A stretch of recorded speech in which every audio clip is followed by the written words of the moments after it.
सभी लोगों को नमस्कार।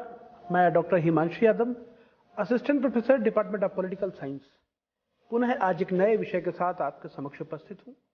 आज का जो विषय है वह कौतूहल का विषय है। आपने कल शाम से ही उसका एक आगाज आपको देखने को मिल गया होगा।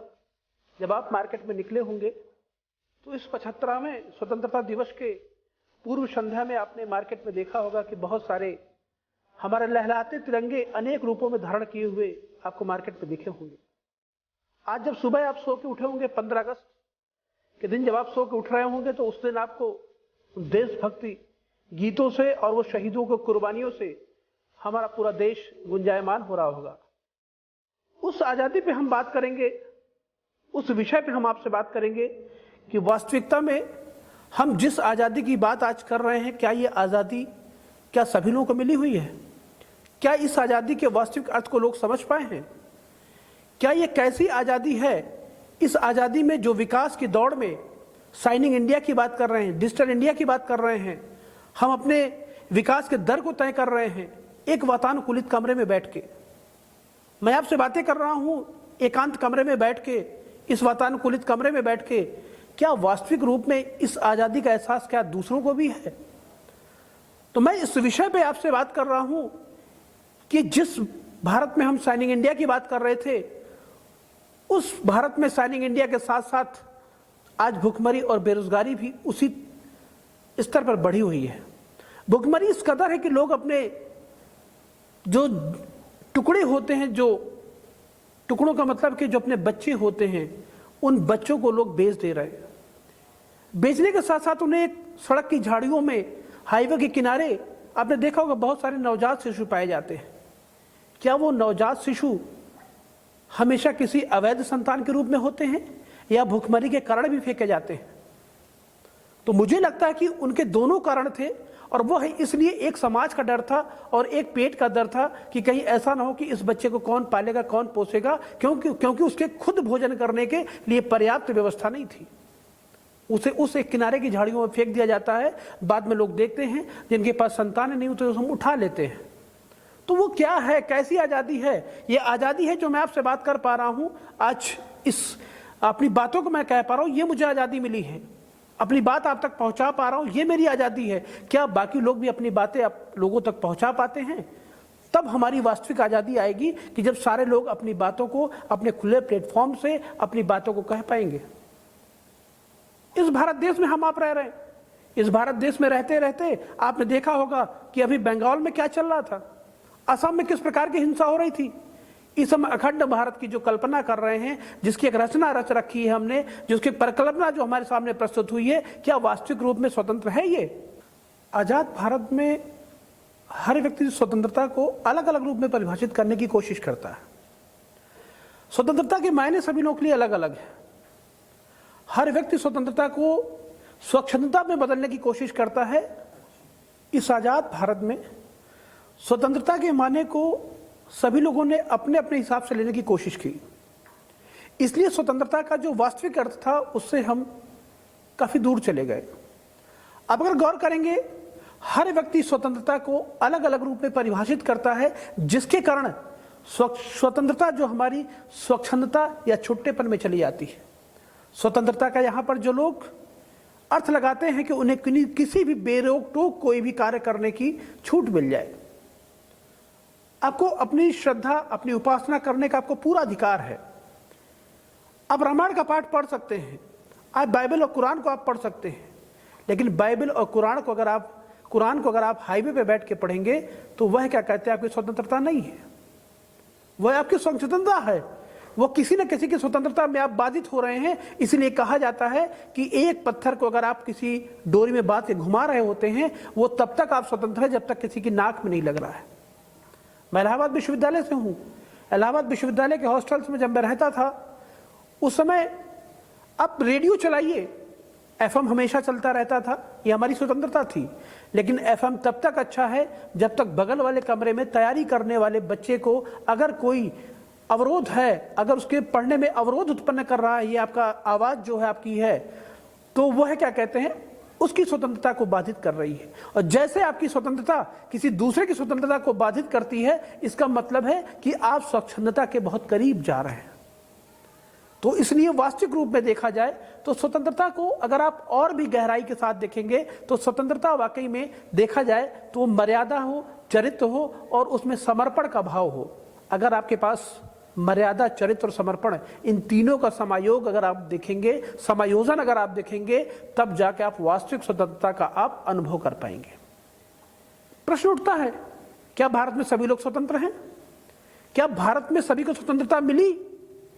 अगर आप देखेंगे संविधान के अनुसार तो भारत को सभी को स्वतंत्रता मिल गई। क्या लेकिन वास्तविक रूप में स्वतंत्र लोग हो पाए? यह एक बहुत बड़ा प्रश्न उठता है। और इसी सारी चीजों पे हम इस स्वतंत्रता दिवस के रूप में जो मैं एक आगाज करने की कोशिश कर रहा था कि मैं क्यों ना आपसे आज उस आजादी के बारे में बात करूं। हमको जीने का अधिकार मिल गया। जीने के अधिकार मिल जाने से क्या रोजगार भी आपको मिल गया? इस 15 अगस्त के दिन आप जहां भी रहते हैं, जिस शहर में रहते हैं, उस शहर के आप छतों पे देखेंगे दिन में लोग पतंगे उड़ा रहे होते हैं। मैं संगम धरती पे रहता हूं, परेड ग्राउंड में मैं जाऊंगा अभी शाम को, हर साल जाता हूं, देखता हूं वहां पे लोग पतंगे उड़ा रहे होते हैं।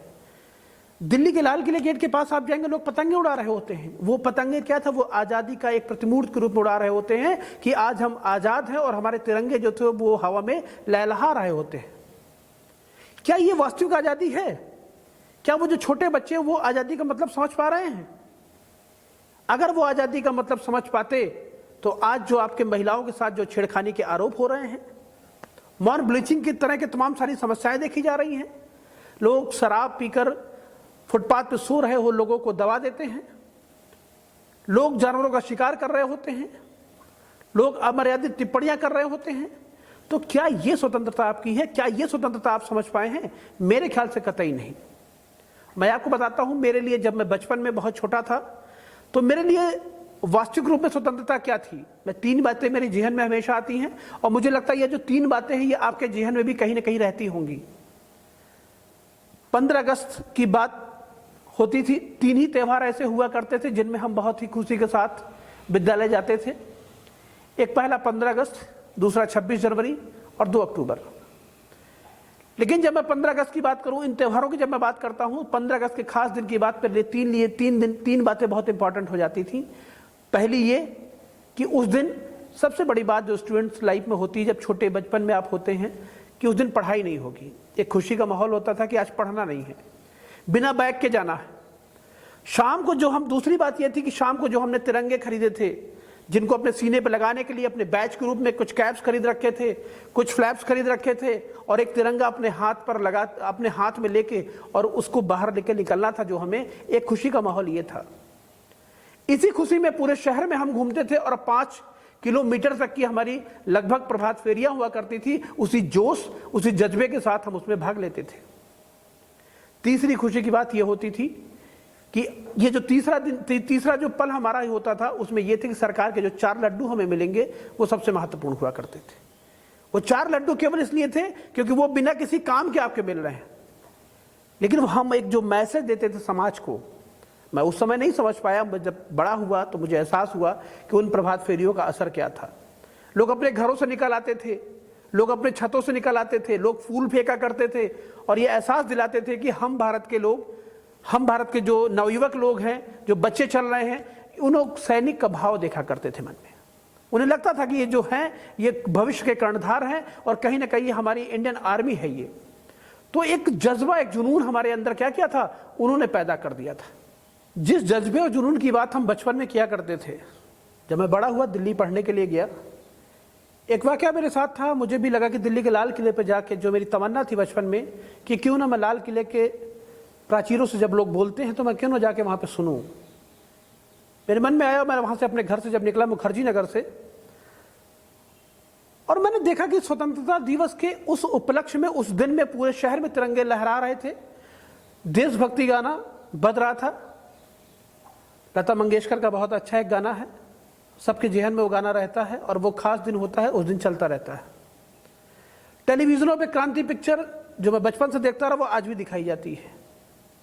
जब मैं अपने यहाँ से निकला हूं घर से बाहर और मैं पहुंचता हूं जब मेट्रो स्टेशन के बाहर, मैंने वहां पर देखा एक बच्चा बूट पॉलिश के लिए घूम रहा है। मुझे लगा कि ये बच्चा जिसकी आज़ादी के लिए हम लोग तैयार होकर आज वहाँ पे प्रधानमंत्री जी का जो उद्बोधन होगा उस उद्बोधन के सुनने के लिए जा रहे हैं। 26 जनवरी के दिन जो परेड होती है उसे लाखों लोग देख रहे होते हैं, लेकिन वो क्या आज़ादी का एहसास करेगा जो बच्चा वहाँ पर बैठकर उस समय बूट पॉलिश के लिए लोगों के उसके जूतों पे नज़र थी और वो यह मांग रहा था कि जूता पॉलिश करा लीजिए। मेरा हृदय पसीज गया। मुझे लगा कि जिस आज़ादी की बात हम कर रहे हैं इस बच्चे को क्या पता आज़ादी का, क्या ऐसा खास दिन है, क्या इस बच्चे को उसका एहसास है? मुझे लगा कि वाकई में अगर आज़ाद होना था, अगर हम आज़ाद थे तो इन बच्चों को कहीं उठा के हम कहीं पहुंचा दिए होते, लेकिन नहीं।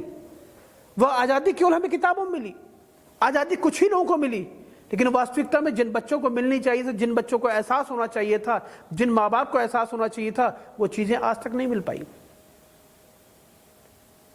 आज़ादी ठीक उसी प्रकार है जैसे एक सोने के पिंजड़े में एक तोते को आप रख दीजिए और वो फड़फड़ाता रहे और उसके जो पंख थे वो उन सलाखों से, उन सोने की सलाखों से लड़ते लड़ते झड़ के मर जाती है।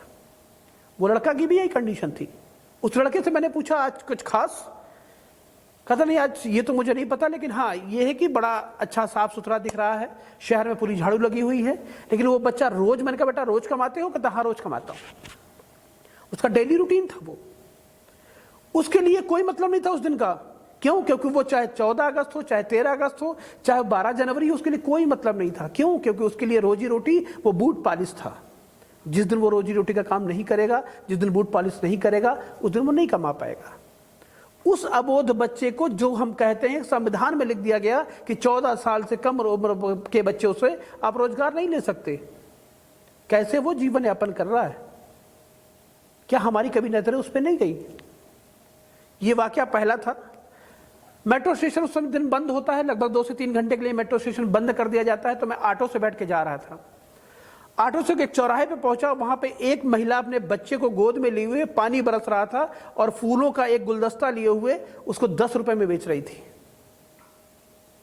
क्या है आजादी? कभी गौर किया आपने? कभी सोचा है उस बच्चे का क्या दोष जो गोद में था? वो बारिश में भीग रहा था और वो केवल उन चंद 10 रुपयों के लिए पूरा देश जश्न के साथ मना रहा था। पूरे देश में मिठाइयां बांटी जा रही थी, पूरे टेलीविजनों पे लोगों के समाचार चल रहे थे, टेलीविजनों पे लोग रंगारंग कार्यक्रम देख रहे थे, और वो आज भी फुटपाथ पे बैठ के वो फूल का ही बेच रहा था। जैसे ऑटो रुकता वो भाग के आती अपने बच्चे को गोद में लेके और वो गुलदस्ता देने के लिए कि उसको 10 या 5 रुपए कुछ भी मिल जाए। ये वो जीवन यापन है? इतना 75 सालों में हमने विकास किया है? ये हमारा विकास का पैमाना है? भारतीयों को दौस की तरह इस्तेमाल किया जा रहा था। बहन बेटियों के देह के साथ खेला जा रहा था, बहन बेटियों के इज्जत के साथ खेला जा रहा था। नन्हे मुन्ने बच्चों के साथ अंग्रेजों के घरों पे काम करने के लिए भेजा जा रहा था। इंसानियत को तार तार कर दिया गया था। अनावश्यक टैक्स लगाए जा रहे थे। लोगों को शारीरिक, मानसिक, आर्थिक रूप का कष्ट दिया जा रहा था। एक नरसंहार सा दिखाई पड़ रहा था उस समय, और यह लग रहा था कि अपनी अंतरात्मा कोसती थी और यह कहती थी कि ये कैसी आज़ादी है। ठीक जो मैंने अभी आपको कहानी सुनाई थी तोते की, एक सोने के पिंजड़े में जो तोते की, वो जो तोता था वो चीत्कार और संघर्ष के बीच में जो बाहर निकलने की कोशिश कर रहा था, वही चीत्कार और संघर्ष 15 अगस्त 1947 के पहले भारत भी कोशिश कर रहा था। वह इस तरह की कोशिश कर रहा था जिस तरह तोता उन सलाखों से लड़ रहा था, लेकिन वो तोता निकल पाने में विवश था। लेकिन हम और आप उन अंग्रेजों से ठीक उसी प्रकार चीत्कार और संघर्ष की आवाज के साथ लड़ रहे थे। और ये जो मैंने अभी चीज़ें आपसे बताई हैं वो दास के रूप में रही हो, चाहे बहन बेटियों को परेशान करने की नीयत से रहा हो, चाहे वो टैक्सेस के माध्यम से रहा हो, इन तमाम सारी यातनाओं के बाद भी भारत ने क्या किया? संघर्ष किया। और भारत ने यह निर्णय लिया कि क्यों ना मैं कुछ नया करूं। इस पिंजड़े से कैसे बाहर आएगा, कैसे प्रत्येक नागरिक बाहर आएगा? क्योंकि स्वतंत्रता, वो जो पिंजड़े के अंदर जो तोता था वो आज़ाद हो रहा था, आज़ाद होने की कोशिश कर रहा था। लेकिन भारत के जो नागरिक थे, जो इस ब्रिटिशर्स के रूप में या अंग्रेजों के जो पिंजड़े में जो कैद थे, उससे पूरा भारत आज़ाद होना चाहता था। तो एक ऐसा पल आया, एक ऐसा दौर आया कि लोगों की जब इंसानियत जागी, लोगों ने चित्कार स्टार्ट किया और लोगों ने जब उस पर अपने संघर्ष को जब एक नया रूप देने की कोशिश की, उस संघर्ष को जब नया रूप देने की कोशिश की तो उसमें क्या था?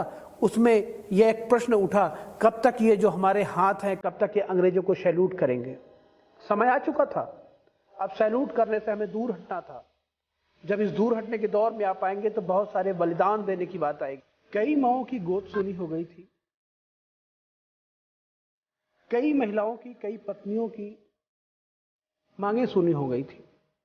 एक ऐसा दौर था, हमारे भारत की वीर गाथा रही है। माओ ने ऐसे सपूतों को जन्म दिया था जिन्होंने भारत की इस आज़ादी के लिए तत्पर हो गए, तैयार हो गए, और एक समय आ गया कि अब उनसे सैल्यूट कराने का दौर हट चुका था। एक बहुत ही फेमस कुछ लाइनें हैं, आप लोग हमेशा सुनते रहते हैं।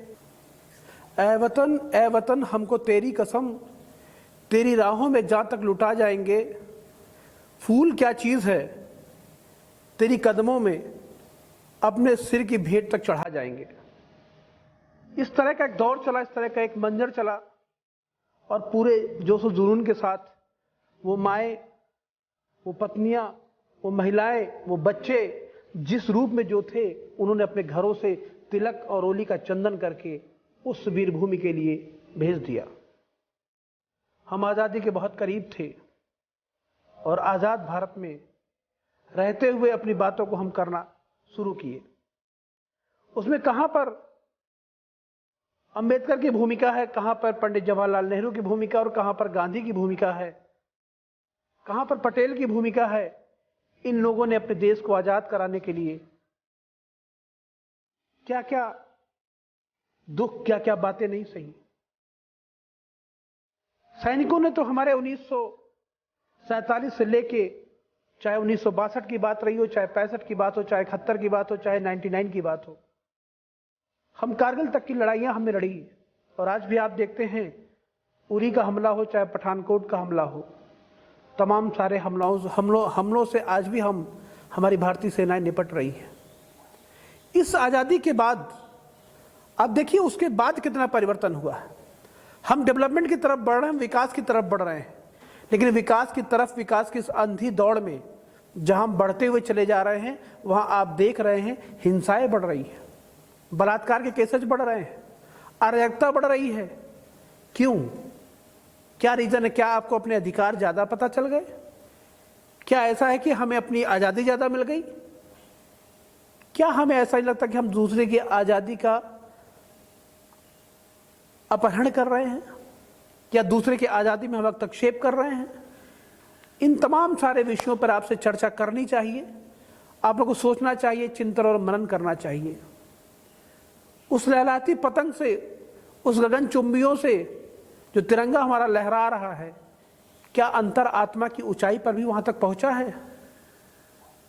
क्या वास्तविक रूप में सभी को चीजें प्राप्त हो पाई हैं? मेरा इस 15 अगस्त के दिन केवल आपसे एक मेरा यह आग्रह है, मेरा निवेदन है। मैं चाहता हूं कि जो सोने के पिंजड़े के अंदर जो तोता था, जो निकलने के लिए संघर्ष कर रहा था, इस संघर्ष को 15 अगस्त 1947 में, जिस संघर्ष को हमारे महान विभूतियों ने, हमारे स्वतंत्रता सेनानियों ने, हमारे आर्मी के लोगों ने जो दिया है, उसका उस संघर्ष को हम खराब ना जाने दें। जिस आजादी के भाव को उस समय दिया गया था, जो संविधान में जो चीजें वर्णित थी, जिस स्वतंत्रता की बात करते थे, वो उस स्वतंत्रता को वास्तविक माने में अगर प्रत्येक व्यक्ति को आप उसमें सहयोग दे पाएंगे, और आप अगर यह महसूस करेंगे कि हम भारत के नागरिक हैं और यह संपूर्ण भारत मेरा है, जिस दिन यह भाव आपका जगेगा, उस दिन आज़ादी का सही मतलब, सही मायने आप खुद को भी समझा पाएंगे और दूसरे को भी समझा पाएंगे। तब ये समाज के लिए बेहतर होगा, तब ये राष्ट्र के लिए बेहतर होगा, तब ये परिवार के लिए बेहतर होगा। परिवार सबसे छोटी इकाई है। जिस दिन परिवार में स्वतंत्रता की बात आपके अंदर समझ में आ जाएगी, तो आप अपने जिले की बात करेंगे, आप जिले में समझ पाएंगे तो आप प्रदेश की बात करेंगे, प्रदेश की बात करेंगे तो क्या है, आज आपके पास सारे राइट्स हैं, जो आपके पास अधिकार आज मिले हुए हैं। इस भारत ने वाकई में हमें इस हरित क्रांति के बाद से लेके आज साइनिंग इंडिया तक, डिजिटल इंडिया तक जो चीज़ें हमें मुहैया कराई हैं, जो चीज़ें हमें मिली हैं, ये भारत के गौरव की बात है। 15 अगस्त 1947 के पहले अगर आप बात करेंगे, जो चीज़ें आपको नहीं प्राप्त थी, जिस अभाव में आप जी रहे थे, आज उन अभावों को अगर आप ध्यान करेंगे तो आज हम अगर महिला शिक्षा की बात करें, महिला साक्षरता की बात करें, पुरुषों के डेवलपमेंट की बात करें, अब किसी भी मुद्दे को अगर आप उठाएंगे तो आप अपने आप को अग्रणी पाएंगे। जहां पे हमें नकारा जा रहा था, जहां पे हमें दुत्कारा जा रहा था, आज हम क्या है, आज वही ब्रिटिशर्स, वही ब्रिटेन और अमेरिका और फ्रांस और जर्मनी, चाइना के लोग क्या है, आज हमसे दोस्ती करने के लिए तरस है। जो हमारे ऊपर शासन करते थे, आज वो हमसे मित्रता करना चाहते हैं। तो इस विकास हमने किया है, विकास की अंधी दौड़ में मेरा मित्रों केवल कहना इतना है कि उस विकास की अंधी दौड़ में हम अपने देश के वो जो निम्न स्तर का जो लोग हैं, जो निम्न स्तर के लोग हैं, जो निचले स्तर पे लोग हैं, अगर हम उसको भी अपने स्तर तक ले आएंगे तब हम सही विकास को पाएंगे। विकास यहाँ पे कपड़ों से नहीं है, विकास आपके मानसिकता से है। जिस दिन आपकी मानसिकता बदलेगी और प्रत्येक व्यक्ति को आप उस विकास के मुख्य धारा से जोड़ पाएंगे, तब हम वास्तविक रूप में हम और आप स्वतंत्र हो पाएंगे। तो बस आज मैं इतनी ही अपनी बातों के साथ आपसे मैं विदा लेता हूं। बहुत बहुत धन्यवाद आप लोगों को सुनने के लिए। जय हिंद, जय भारत।